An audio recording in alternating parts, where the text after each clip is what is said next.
Hello, everybody. Welcome to Libertarian Front. I'm your host, Joe Palmetto. I got my green St. Patrick's Day shirt on. Happy St. Patrick's Day to everybody out there. Whether you're Irish or not, we're all Irish on St. Patrick's Day.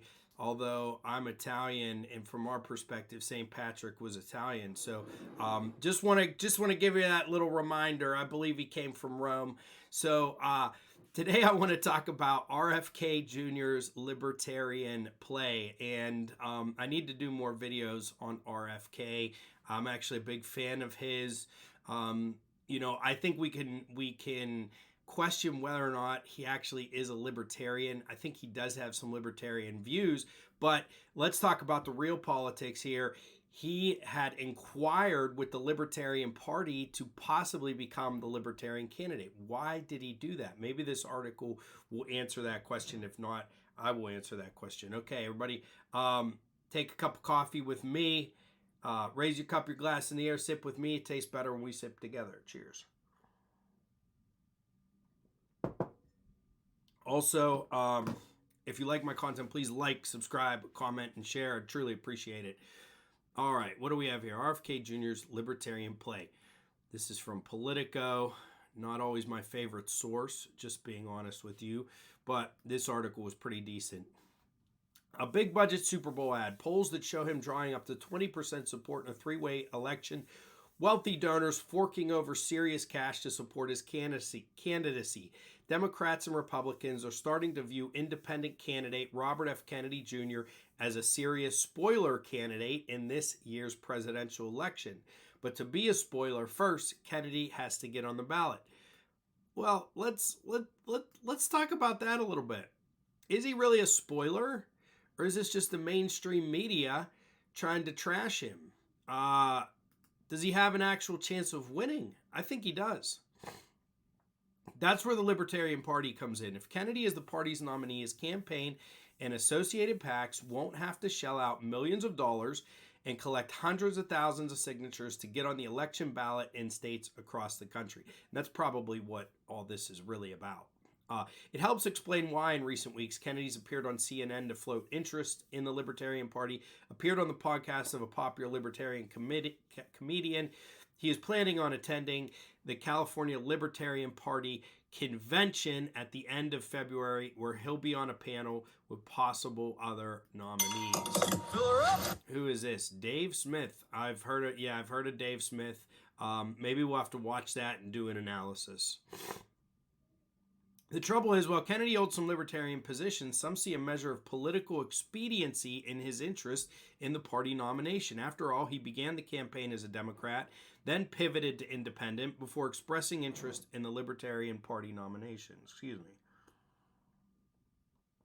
It sparked a backlash within the Libertarian Party as both the electoral-focused prags, who have traditionally controlled the party and supported more mainstream presidential candidates who might boost the party's profile, and more subversive, ideologically rigid members of the Mises Caucus speak out against his name going at the top of the ticket. The Mises Caucus, a radical libertarian faction organized around the work of Austrian economist Ludwig von Mises, has been a power center within the party since its endorsed candidate, Angela McArdle, won the National Committee chairmanship in a 2022 landslide with 70% of the vote. It controls the majority of the delegates who will vote on the party's presidential nominee at the convention in May.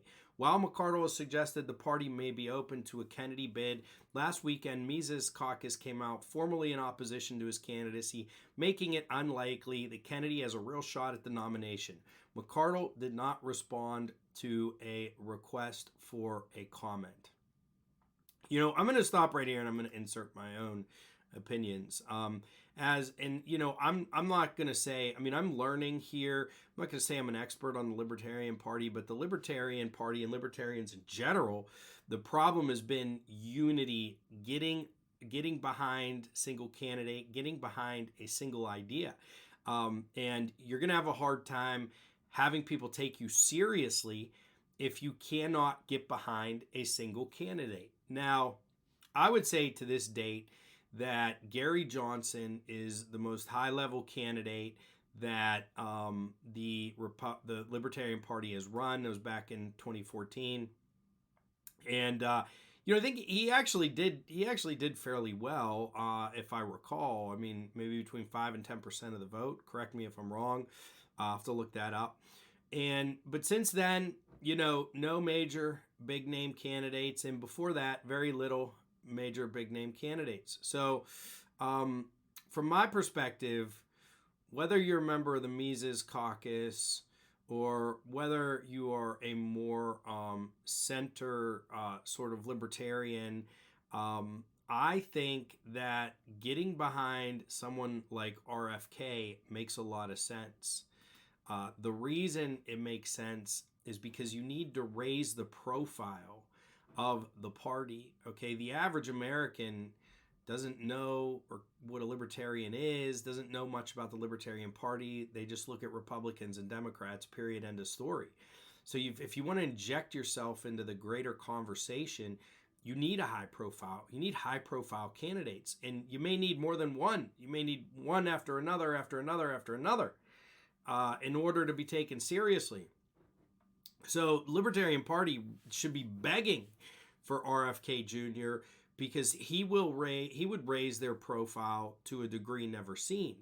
Now, I think RFK is doing two things here with his sort of flirtation with the Libertarian Party. Is number one, yeah, he probably is worried that he's going to have a little bit of trouble getting on the all 50 states as an independent. I understand it's an expensive, time-consuming, and difficult process.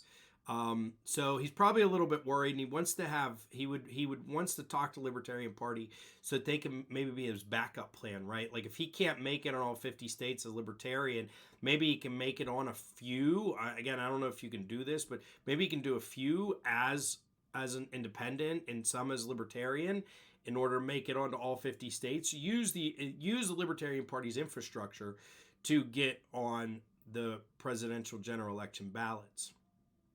But I think that's a backup plan. I believe he would prefer to do it as an independent.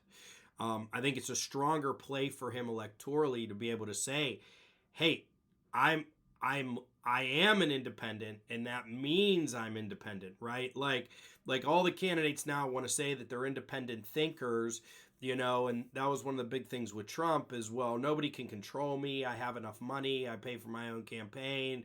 To a degree, that's true. Okay, it's not completely true, but everybody wants to say that they're quote unquote independent. So I think that Kennedy would probably prefer to be an actual independent on the ballot, and then remain independent, not have that party association. But the Libertarian Party is backup plan.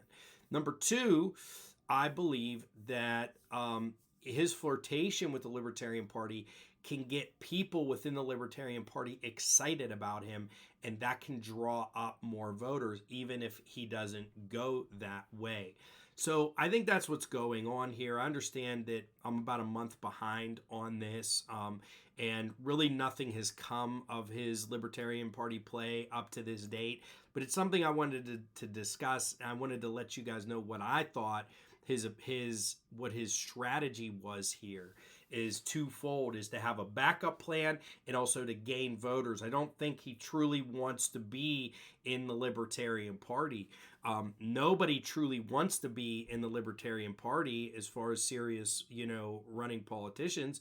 But you could almost imagine a Libertarian Party that contained Tulsi Gabbard, Rand Paul, RFK. I mean, that might be a real party. And I know Andrew Yang's trying to form some third party, the Forward Party, something like that. I don't quite know what's happened with it. And it's extremely difficult. It's extremely difficult in America because of the way the system's set up. And I will do a video on that. But I think RFK is going to end up running as an independent.